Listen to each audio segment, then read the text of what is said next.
The darkness of space stretched endlessly in all directions. Among the distant stars, a fleet of massive warships moved in perfect formation. These vessels belonged to the Vakrian Empire, the most powerful military force in the known galaxy. For over 200 years, they had conquered every species they encountered. Their method was simple and effective. They would arrive at a new world, make their demands, and wait for the inevitable surrender. Admiral Krenth stood on the bridge of his flagship, the Dominion's Fist. He was a veteran of 30 campaigns and had never known defeat. His gray skin bore the ceremonial markings of his rank, and his four eyes scanned the display screens with practiced efficiency. Today should be no different from any other first contact situation. His sensors had detected 3 unknown vessels entering Vakrian space. They were small, primitive-looking things that probably housed some weak civilization, trying to explore beyond their homeworld. The Admiral's communication officer turned to face him. The officer's hands moved across the control panel, bringing up images of the strange vessels. They were cylindrical in shape with odd markings on their hulls. The largest one had symbols that the translator couldn't immediately recognize. After a moment, the system processed the alien language and displayed the results. The ship was called the Pacific Runner, and it came from a place called Earth. Krenth had never heard of Earth. That wasn't surprising. The galaxy was vast and new species appeared regularly. What mattered was making them understand their place in the natural order. The Vakrian Empire ruled this sector of space, and these newcomers would learn to respect that authority or face the consequences. He ordered his communication officer to send the standard message. The transmission went out in multiple languages, translated by systems that had processed thousands of alien tongues. The message was clear and direct. These vessels had entered Vakrian territory without permission. They were required to power down their engines, surrender their ships, and prepare to be escorted to the nearest Imperial station. Failure to comply would result in immediate destruction. On board the Pacific Runner, Captain Derek Hayes sat in his command chair and listened to the transmission. He was a man in his early 40s with brown hair starting to show gray at the temples. His uniform was comfortable and practical, designed for long voyages rather than military ceremonies. Around him, his bridge crew went about their duties with calm efficiency. They had been traveling through deep space for 6 months, cataloging new star systems and gathering scientific data. Lieutenant Sophie Morgan handled communications. She was young, perhaps 28, with red hair tied back in a practical ponytail. When the Vakrian message finished playing, she looked at her captain with raised eyebrows. The translation software had worked perfectly, and every word had come through clearly. Someone out here was threatening to destroy them if they didn't surrender immediately. Derek read through the message again on his personal screen. He looked at the sensor data showing the Vakrian fleet. 300 ships, all bristling with what appeared to be weapons.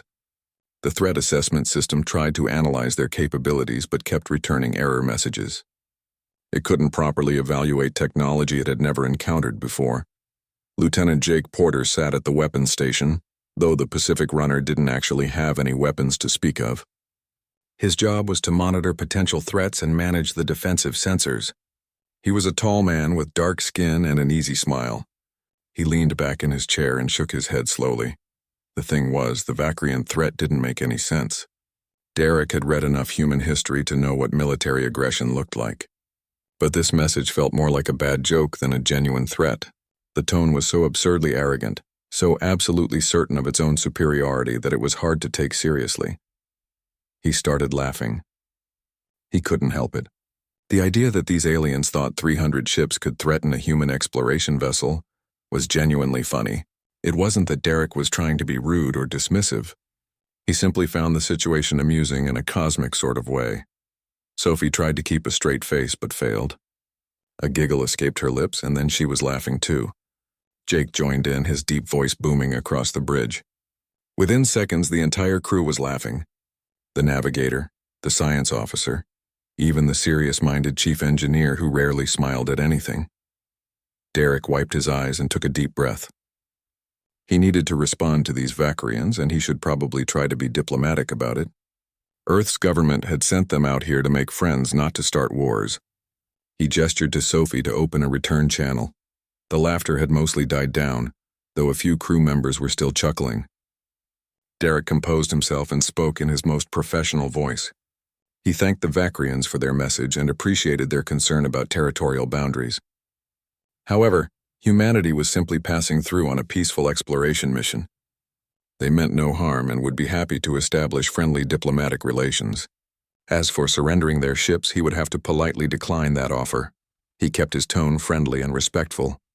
There was no mockery in his words, no aggression or challenge. He genuinely thought this was just a misunderstanding that could be cleared up with a simple conversation.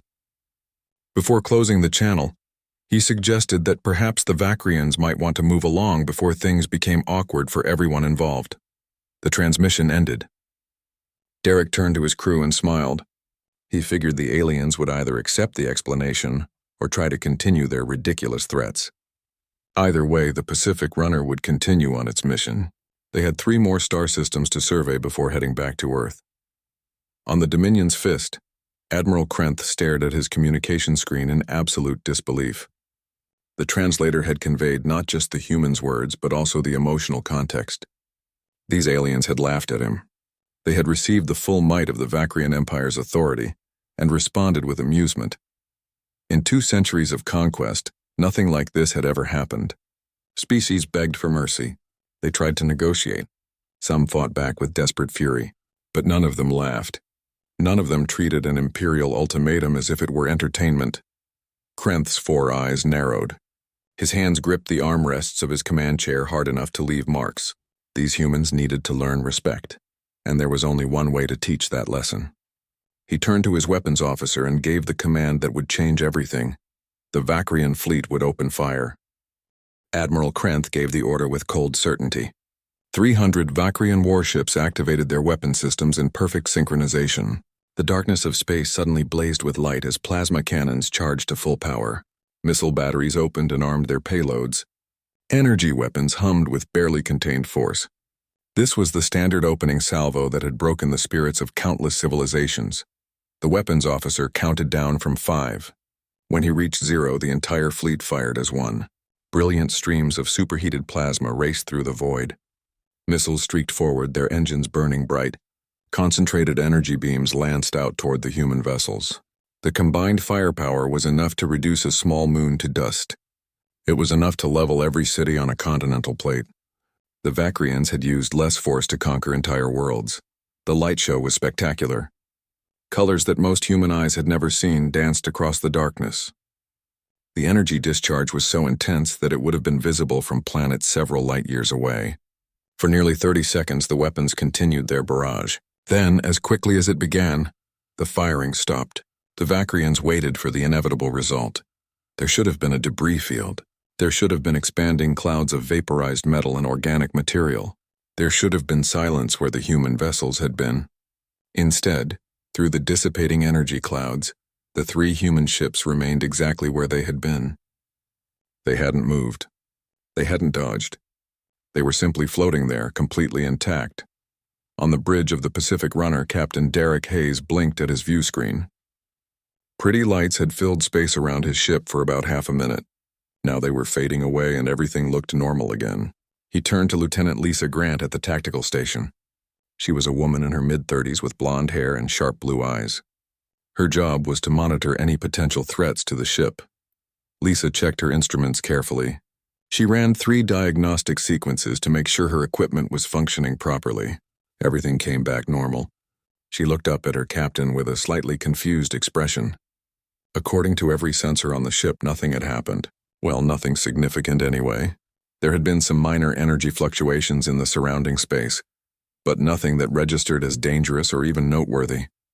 Derek asked if their shields had activated. The Pacific Runner had basic defensive shields, though they were mainly designed to protect against micrometeorites and radiation during faster-than-light travel.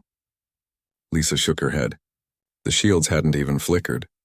There had been no reason for them to activate. She checked the hull integrity sensors and reported that everything was at 100%. Not even the paint job had been scratched. She actually sounded a little disappointed. Lisa had been in space for 8 years and had seen all sorts of natural phenomena. She had been hoping that whatever those lights were might be something interesting to study. Instead, it was just some minor energy discharge that hadn't affected them at all. Lieutenant Sophie Morgan received an incoming transmission from the Vakrian fleet. She put it on speaker so the bridge crew could hear. It was internal Vacrian communication, but their translator was still active and broadcasting. They could hear Admiral Krenth demanding status reports from his weapons officers. The Vacrians were asking each other what had gone wrong, why their weapons hadn't fired properly. Derek listened to the confused chatter for a moment. Then understanding dawned on his face. Those pretty lights hadn't been natural phenomena or some kind of greeting ritual. The Vacrians had actually been trying to attack them. They had fired what they presumably considered to be weapons at the Pacific Runner and the other two human ships. He felt genuinely bad about the misunderstanding. These aliens had clearly put effort into their light show, and the humans hadn't even realized it was supposed to be hostile. Derek opened a return channel to the Vacrian flagship. He wanted to clear up any confusion and make sure there were no hard feelings. His tone was apologetic and friendly. He explained that the humans had thought the Vacrians were performing some kind of cultural greeting ritual. The colors had been very pretty, and the crew appreciated the effort. He understood now that perhaps there had been some miscommunication. If the Vacrians were having technical difficulties with their systems, the Pacific Runner would be happy to offer assistance. Humanity had some very good engineers who might be able to help diagnose the problem. In the background, Lieutenant Ben Cooper spoke up. He was the chief engineer, a stocky man in his 50s with gray hair and permanent grease stains on his uniform. He suggested that maybe the Vacrian power systems were incompatible with their weapons. That happened sometimes with older ship designs. He had some technical manuals that might help if they wanted to take a look. The offer was completely genuine. The humans honestly believed the Vacrians were experiencing equipment malfunctions. From a human perspective, there was no other explanation that made sense. If someone was trying to attack them, surely there would be some kind of impact or damage. The fact that nothing had happened meant the Vacrian weapons simply weren't working properly. Admiral Krenth heard every word through his translator. His 4 eyes were wide with something very close to fear. This wasn't possible. His weapons had functioned perfectly. Every diagnostic confirmed that the plasma cannons, missiles, and energy beams had operated exactly as designed. They had delivered their full payload of destructive force. The weapons were working. They were simply completely ineffective against whatever the human ships were made of. He ordered his fleet to fire again. Perhaps the first volley had been a fluke. Perhaps there had been some unusual spatial phenomenon that had dispersed the energy. He needed to know for certain. The Vacrian warships charged their weapons and fired a second barrage. Then a third. Each time the result was identical. The human ship sat in space utterly undamaged, while the most powerful weapons in the Vacrian arsenal washed over them like water off a duck's back. Commander Vex approached the Admiral's command chair. He was the fleet's lead xenobiologist and chief scientific advisor. His voice was quiet and controlled, but there was an edge of panic underneath. He had been analyzing the human transmissions and the sensor data from their ships. He had a theory, and it terrified him. The humans weren't using active defenses. They weren't deploying shields or countermeasures. Their hull plating was simply absorbing everything the Vacrians threw at it. More than absorbing, actually. The energy wasn't even registering as an impact. It was like shooting at a mountain with a child's toy. The mountain didn't need to defend itself because the toy simply couldn't hurt it. Commander Vex pulled up the human transmission again. He pointed out specific phrases. The humans had called their vessel an exploration ship. They had referred to themselves as scientists and engineers. This wasn't a warship. This wasn't a military vessel. This was the equivalent of a civilian research craft, probably unarmed, sent out to study stars and planets. Admiral Krenth felt his blood run cold. If this was what their civilian ships could withstand, what were their actual military vessels capable of? What kind of world produced people who built exploration ships that could ignore the most powerful weapons in known space? He looked at the 3 human vessels on his screen, and for the first time in his long military career, he felt genuine terror. The Vacrian Empire had made a terrible mistake. They had threatened something they didn't understand, and that something was still waiting patiently in space, probably wondering why these strange aliens were putting on such an elaborate light show. Admiral Krenth stood motionless on his bridge for several long minutes. His crew waited in tense silence, uncertain what their commander would do next. Finally, he turned to his communication officer and ordered an immediate connection to Vacrian High Command. This situation had escalated beyond his authority to handle. He needed reinforcements, and more importantly, he needed the Empire's most powerful weapons. The holographic display activated, showing the council chamber on the Vakrian homeworld. 5 high counselors appeared, their images flickering slightly from the vast distance. They listened as Krenth explained the situation. He described the human ships, the ineffective attacks, and his growing concern that the Empire had encountered something unprecedented.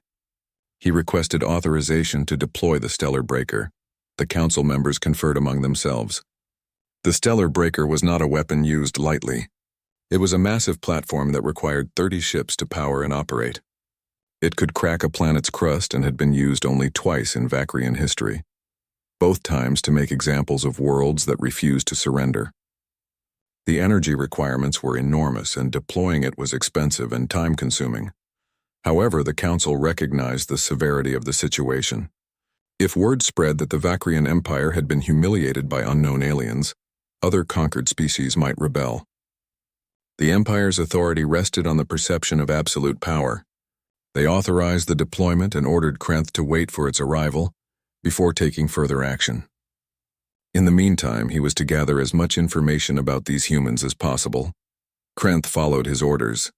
He instructed Commander Vex to open diplomatic channels with the humans. The word diplomatic left a bitter taste, but intelligence gathering required communication. Vex, who had been dreading this assignment, prepared himself and sent a message to the Pacific Runner. Captain Derek Hayes received the transmission with obvious pleasure. Finally, these Vakrians wanted to talk instead of putting on confusing light shows. He invited Commander Vex to a video communication, and Sophie established the connection within seconds. The view screen showed the Vakrian xenobiologist, and Derek smiled warmly at the alien face looking back at him. Vex was taken aback by the human's friendliness. There was no hostility, no arrogance, just genuine openness. He began with standard questions about human technology, specifically their defensive systems.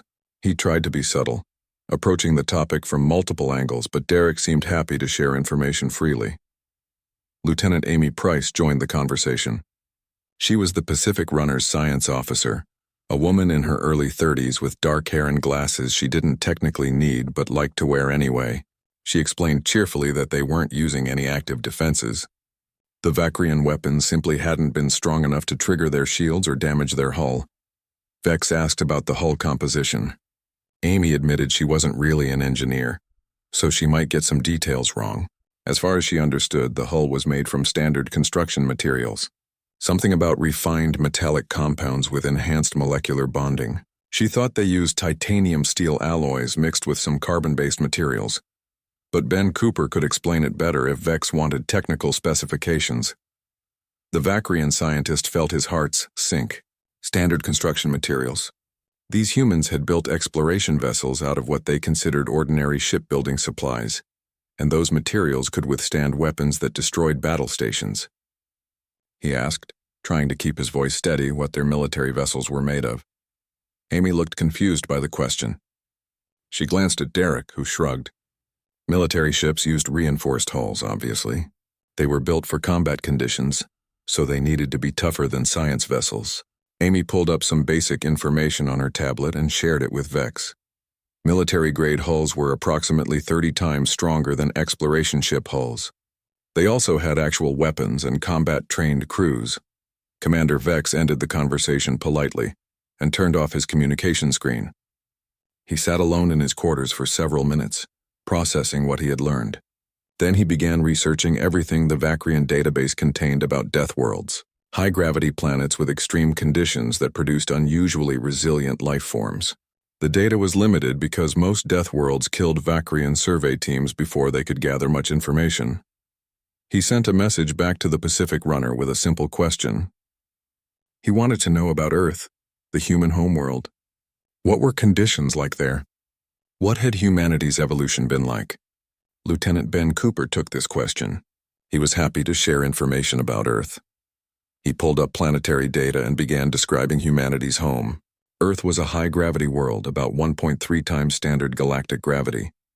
It had extreme weather patterns, including hurricanes, tornadoes, floods, and droughts. The temperature varied wildly from regions of burning heat to frozen wastelands.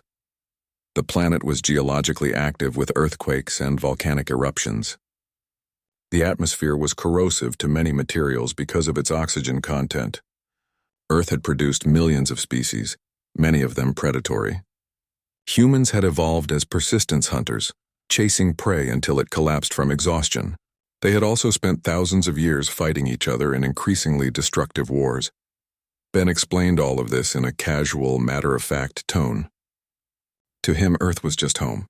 He didn't realize that every fact he mentioned was adding to Vex's growing horror. The engineer mentioned that early human spacecraft had been fragile because they didn't understand material science very well. Ships would break apart during launch or burn up in the atmosphere. So humanity had developed stronger materials that could survive Earth's harsh conditions. Modern spacecraft materials were designed to withstand re-entry through Earth's atmosphere, which generated incredible heat and pressure. They needed to resist corrosion from oxygen and water. They had to handle rapid temperature changes and intense radiation from Earth's sun. The engineering requirements for operating on Earth were, from a human perspective, just normal baseline standards. Commander Vex thanked Ben for the information and ended the call. He immediately went to find Admiral Krenth. The Admiral needed to understand what they were facing. These humans hadn't set out to build indestructible ships. They had simply designed vessels that could survive the conditions they considered normal.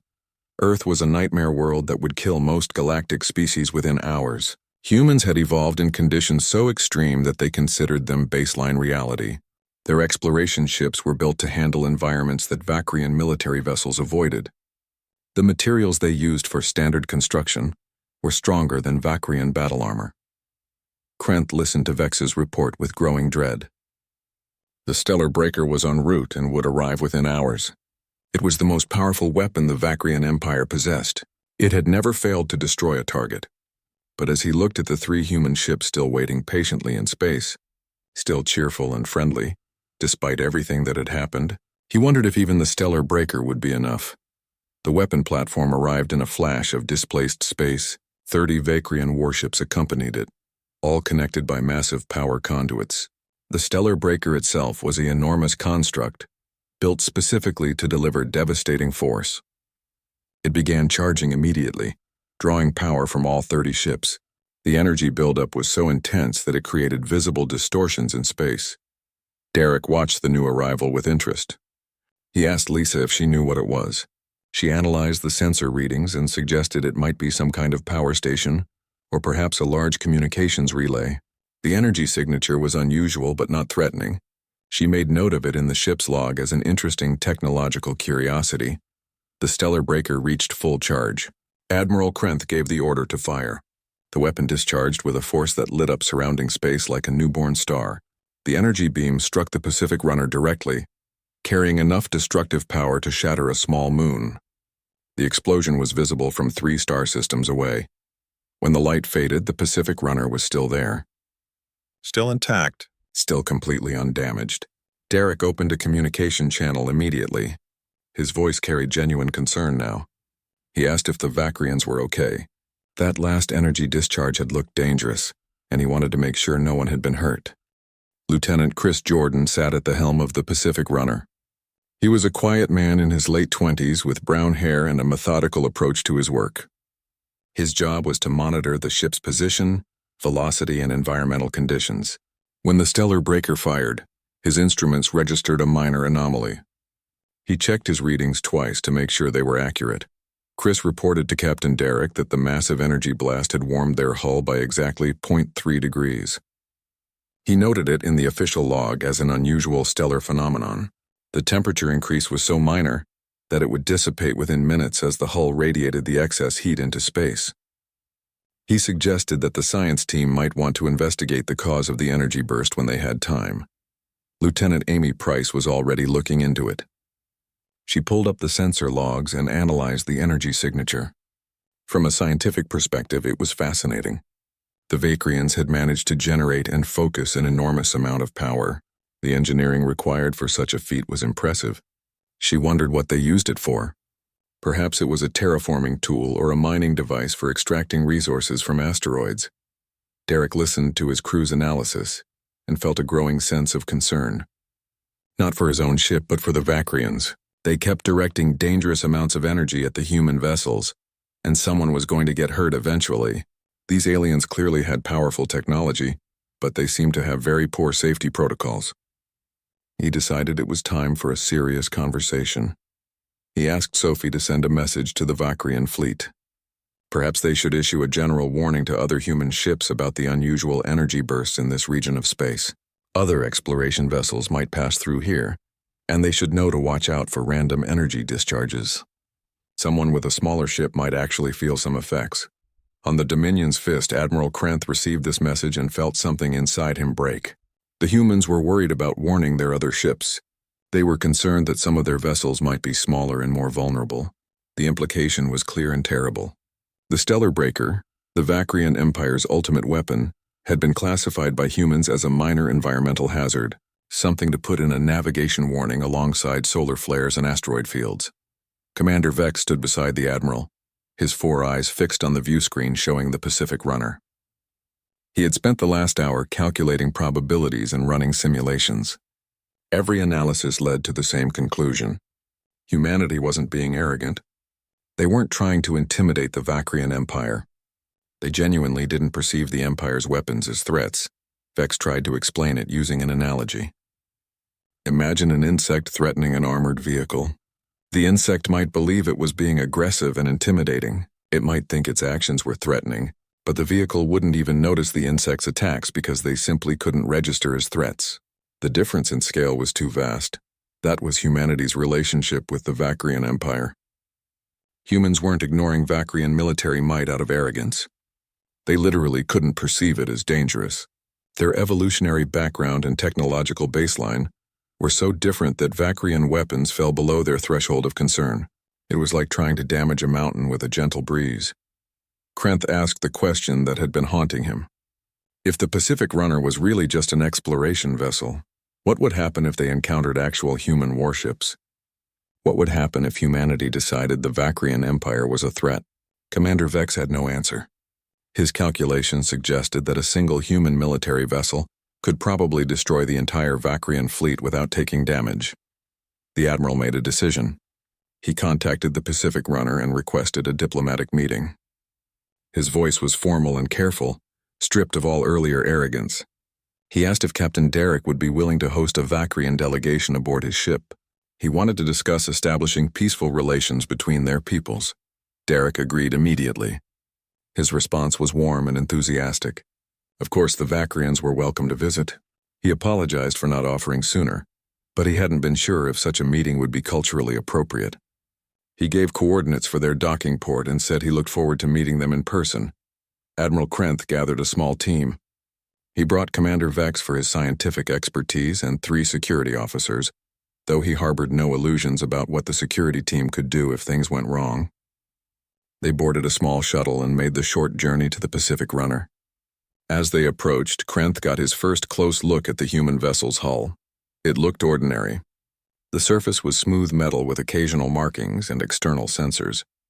There were no obvious weapons ports, no heavy armor plating, no intimidating design features.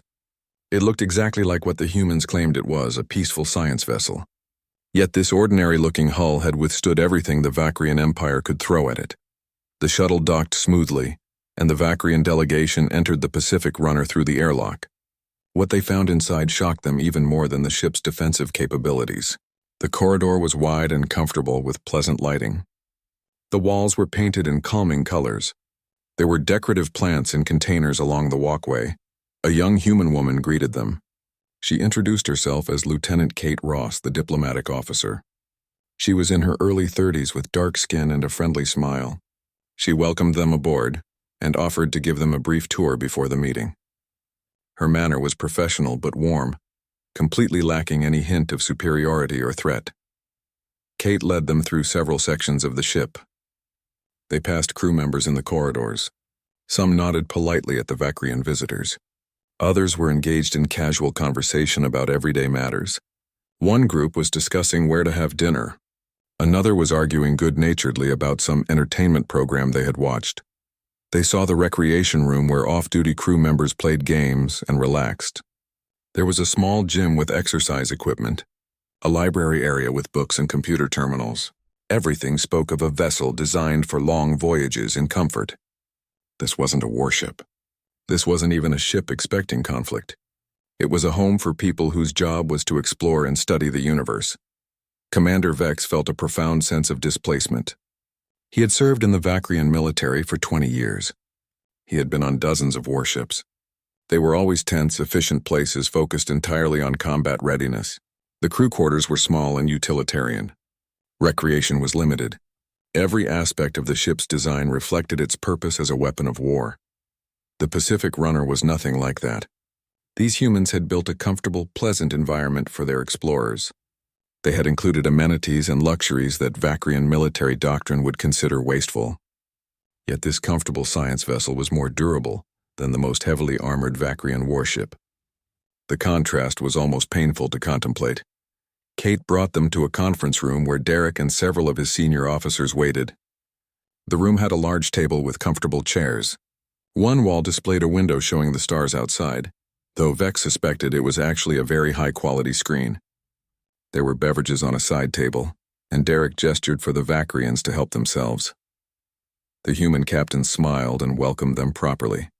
He introduced his officers one by one. Lieutenant Sophie Morgan from Communications, Lieutenant Lisa Grant from Tactical, Lieutenant Ben Cooper, the Chief Engineer, Lieutenant Amy Price, the Science Officer. Each one greeted the Vakrians with genuine friendliness. Derek explained that humanity was relatively new to interstellar travel. They had only developed faster-than-light capability about 50 years ago. Earth's government had sent out several exploration fleets to make peaceful contact with other civilizations and learn about the galaxy. The Pacific Runner was part of that mission. They were scientists and explorers, not soldiers. He asked about the Vakrian Empire. What were their people like? What was their homeworld like? What were their goals and values? His questions were earnest and curious, showing real interest in learning about Vakrian culture. There was no mockery, no hidden agenda.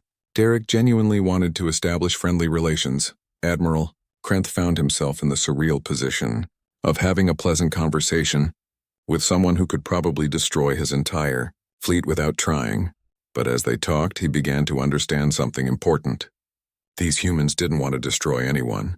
They had the capability, certainly, but they had no interest in conquest or domination. They were exactly what they claimed to be, peaceful explorers who wanted to learn and make friends. That realization led to another, more uncomfortable thought. If humanity was this powerful and had no aggressive intentions, what did that say about the Vakrian Empire? For 2 centuries, the Empire had conquered and subjugated weaker species. They had built their civilization on the threat of overwhelming force. But they had only succeeded because every species they encountered had been weaker than them. Now they had met someone stronger, and that someone was kind. Admiral Krenth sat across the conference table from Captain Derek Hayes and felt the weight of 2 centuries of Vakrian policy pressing down on him. The comfortable chairs, the friendly human faces, the casual atmosphere, all of it made what he needed to ask both easier and harder. He took a moment to steady himself, then asked the question that terrified him more than any battle ever had. He wanted to know about human military capabilities. If the Pacific Runner was a civilian vessel, an exploration ship without weapons, what were their actual warships like? What kind of fleet could Earth deploy if they chose to? He tried to keep his voice level, but he could hear the tension in his own words. Derek exchanged glances with his officers. Lieutenant Sophie Morgan looked uncomfortable. Lieutenant Lisa Grant studied her hands. Even the usually cheerful Lieutenant Jake Porter seemed uncertain how to respond. Derek understood their hesitation.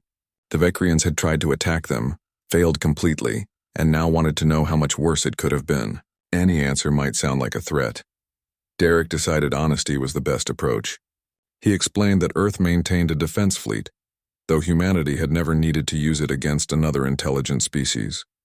Human history included a lot of warfare against each other, so when they ventured into space, they prepared for the possibility of conflict. Most of their military planning was theoretical, based on what they thought space combat might be like. Lieutenant Kate Ross pulled out a tablet and brought up some basic specifications. She was trying to be helpful and transparent. She showed the Vakrians general information about human military vessels. The ships were larger than exploration vessels. with reinforced hulls approximately 30 times stronger than what the Pacific Runner had.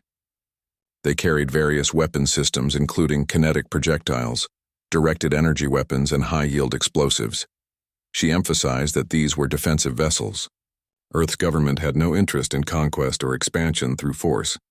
The military existed to protect human colonies and ensure safe travel for civilian ships. Kate spoke in the calm, professional tone of someone sharing routine information. She didn't realize that every specification she mentioned was adding to the Vakrians' growing horror. Commander Vex asked about the weapons in more detail. What kind of destructive force could they generate? How did humans measure their military capabilities? Lieutenant Ben Cooper took this question. He explained that human weapons were primarily designed based on Earth's conditions. They needed to be effective against targets that could survive in high-gravity, high-pressure environments. Ben pulled up some technical data. Standard kinetic projectiles traveled at velocities that would allow them to penetrate materials similar to Earth's crustal rock. Energy weapons were calibrated to overcome the kind of atmospheric interference found on Earth. The explosive yields were measured in terms that made sense for affecting structures built to withstand Earth's weather and geological activity. He said all of this in the casual manner of an engineer discussing familiar tools. He didn't understand that he was describing weapons designed to overcome obstacles that would crush Vakrian military equipment. Every standard measurement he mentioned was beyond anything in the Vakrian arsenal. The baseline assumptions of human military engineering exceeded the upper limits of Vakrian capability. Admiral Krenth asked about human history. He needed to understand where these people came from, what had shaped them. Lieutenant Amy Price volunteered to answer. She loved history and had studied Earth's past extensively. She began with the basics, explaining how humans had evolved on a high-gravity world with extreme conditions. Amy described Earth's environment with the enthusiasm of a scientist sharing fascinating data. The planet had multiple climate zones ranging from frozen poles to scorching deserts.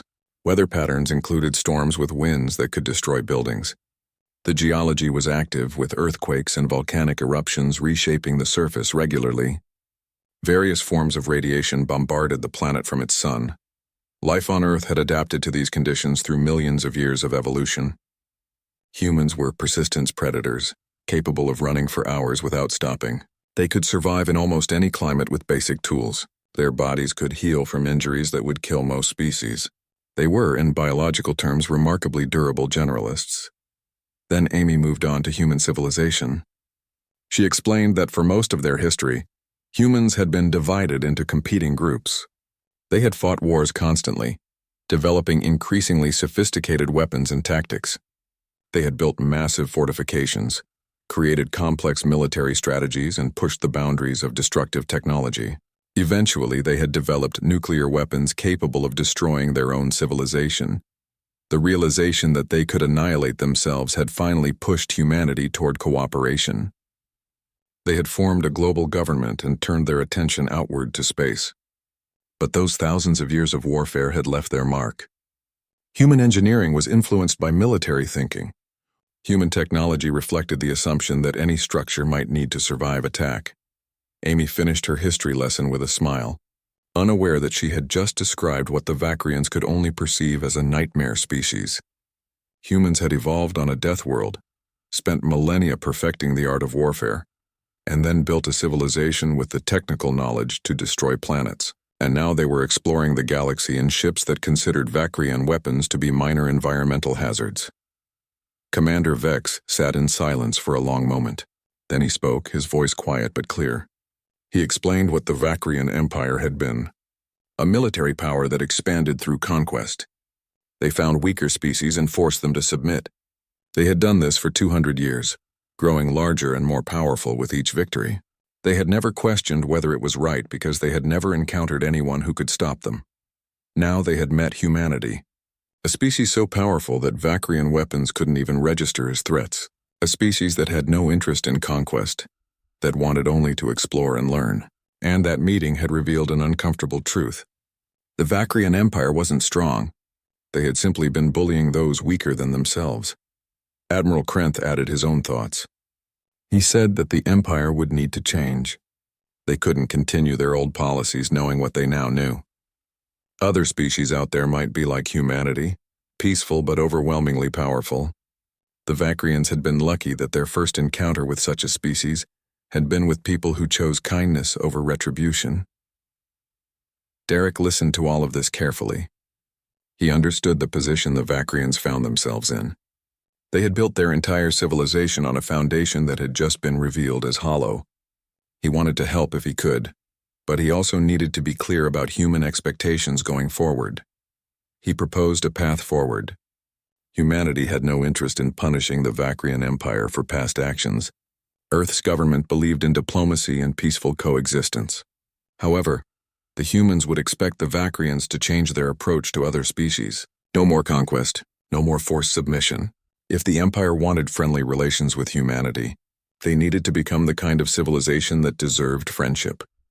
Derek suggested that the Vakrians might want to reach out to the species they had conquered, offer them independence, make amends where possible, build relationships based on mutual benefit rather than force. It would be difficult and would require the Empire to completely reimagine itself. But it was the right thing to do, and it was the only path that led to a future where the Vakrians could hold their heads high. Admiral Krenth agreed immediately. He contacted Vakrian High Command and explained the situation. The Council was initially resistant, but Krenth was blunt. The Empire could change voluntarily, or they could wait until they encountered another powerful species that might not be as forgiving as humanity. The Council authorized a complete overhaul of Vakrian foreign policy. Over the following months, the Vakrian Empire underwent a transformation. They withdrew from conquered territories, offering apologies and reparations. They reached out to the species they had subjugated and proposed treaties based on equality. Some species were suspicious and angry, which was understandable. Others were willing to give the Vakrians a chance to prove they had changed. The process was painful and humbling. The Empire had to acknowledge centuries of wrongdoing. They had to rebuild their economy without the resources of conquered worlds. They had to redefine their identity around cooperation instead of domination. But slowly they began to earn respect instead of fear. Humanity helped where they could. Human engineers shared knowledge that helped Vakrian worlds become more self-sufficient. Human diplomats mediated disputes between the Vakrians and their former subjects. Human scientists collaborated with Vakrian researchers on peaceful projects. The relationship that formed was genuine and based on mutual respect. The Pacific Runner completed its exploration mission and returned to Earth with fascinating data about the galaxy. The crew had discovered new star systems, documented strange phenomena, and made first contact with a major galactic civilization. When they submitted their reports, they noted that the Vakrians had seemed nice once everyone got